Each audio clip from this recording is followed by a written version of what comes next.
ఇది సార్ నమస్కారం సార్, నా పేరు శ్రీకుమార్ అండి. చెప్పండి సార్. సార్ దేవిరెడ్డి సుబ్రహ్మణ్య రెడ్డి అని ఒక అతను తిరుమల మీద గోడల మీద ఉన్నది అని చెప్పి ఒక పుస్తకం ఒకటి రాశాడు. ఉమ్, సో అది క్రిస్టియన్స్కి దొరికి పెద్ద రాధాంతరం చేస్తున్నారు ఆ పుస్తకం మీద. ఏం అర్థం కాలే నాకు. దేవిరెడ్డి సుబ్రహ్మణ్య రెడ్డి సార్ ఆయన పేరు. ఆ, ఆయన టీటీడీ గోడల మీద అంటే తిరుమల గోడల మీద పలానా చరిత్ర ఉంది అని చెప్పి ఒక పుస్తకం రాశాడు. సరే. అది క్రిస్టియన్స్కి దొరికి పెద్ద వైరల్ అవుతుంది. దేనికి? అంటే దాంట్లో ఈ వెంకటేశ్వర స్వామి అసలు దేవుడు కాదని, అదేదో పులిరాజు అని చెప్పి ఏదో ఒక కథ రాశాడు అందులో. ఉమ్, సో నా క్వశ్చన్ ఏంటంటే, ఇప్పుడు ఎవరు ఏం రాసుకుంటే అది కరెక్ట్ అయిపోదు కదా సార్. దేవస్థానము అఫీషియల్ గా కొన్ని పుస్తకాలు ప్రచురించున్నాయి.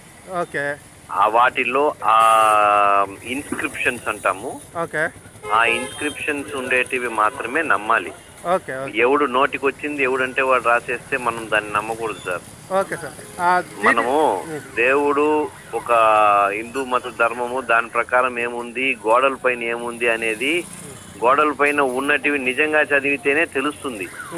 ఆ గోడలు దేవస్థానం వాళ్ళు ఆర్కియాలజీ వాళ్ళతో భద్రపరిపించి ఆ గోడల పైన ఉన్నట్టు ఇన్స్క్రిప్షన్స్ అంతా సాధు సుబ్రహ్మణ్య శాస్త్రి పెద్ద పెద్ద వాళ్ళు, చాలా పెద్దవాళ్ళు చాలా సంవత్సరాలు దానిపైన రీసెర్చ్లు చేసి ఆ లిపినంతా ట్రాన్స్క్రిప్ట్ చేసి పుస్తకాల రూపంలో భద్రపరుచున్నారు. అవన్నీ దేవస్థానం టీటీడీ వెబ్సైట్ లో ఉంది.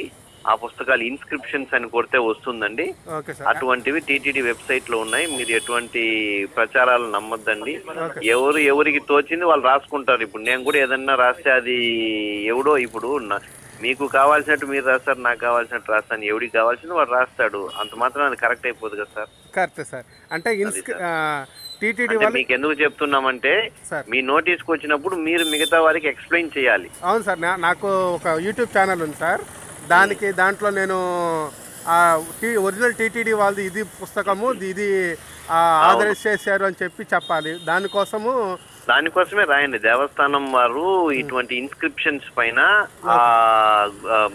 గోడల పైన ఉన్న దేవనాగరి లిపినంతా కూడా ట్రాన్స్క్రిప్షన్స్ చేసి భద్రపరుచున్నారు.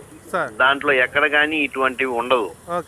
వీళ్ళు ఎవడో వీళ్ళు ఇష్టానికి నోటికి వచ్చింది రాసేసినంత మాత్రాన అది కరెక్ట్ అయిపోదు. ఇప్పుడు ఎవరికి తోచింది వాళ్ళు రాస్తాం సార్. వాళ్ళని రాయొద్దు అని చెప్పే ఇది మనకు లేదు. ఎవరి భావస్వేచ్ఛ వాళ్ళది. వాళ్ళు రాసినంత మాత్రాన అది కరెక్ట్ అయిపోదు. మనం హిందువులము, మనకు ఆ నమ్మకం ఉంది, మన దేవుడు మనకు ఆ నమ్మకం ఉంది. ఇప్పుడు నేను కూడా వాళ్ళు రాసినట్టు నేను ఒక పుస్తకం రాసేసి దాన్ని వైరల్ చేసామనుకోండి, మనం అంత స్థాయికి దిగజారము. అది మనకు మన నమ్మకాలు, మన దేవుళ్ళు, మన హిందూయిజం, మనం ఒక గొప్ప పరిస్థితిలో ఒక హిందువులు అన్న గొప్ప స్టేటస్ లో ఉన్నప్పుడు మనం దిగజారకూడదు. అది సార్ మంచిదండి. ఇన్స్క్రిప్షన్ సార్ పేరు. అవును సార్, దేవస్థానం వాళ్ళు ఇన్స్క్రిప్షన్స్ ఉన్నాయి. Okay sir. ఇన్స్క్రిప్షన్స్ అంటే ట్రాన్స్లేషన్స్, ఇన్స్క్రిప్షన్స్ అంటాం అది ఇంగ్లీష్ లో. Okay sir. ఆ పుస్తకాలు ఉన్నాయండి. సాధు సుబ్రహ్మణ్య శాస్త్రి గారు వీళ్ళందరూ రాసినట్టు ఉన్నాయి. నేను గుంటూరులో ఉన్నాను సార్. ఆ బుక్ ఎక్కడ దొరుకుతుంది సార్? దేవస్థానం వాళ్ళు పబ్లికేషన్స్ లో ఉంటాయి. టీటీడీ వెబ్సైట్స్ లో కూడా ఉండొచ్చండి. Okay sir. Thank you sir.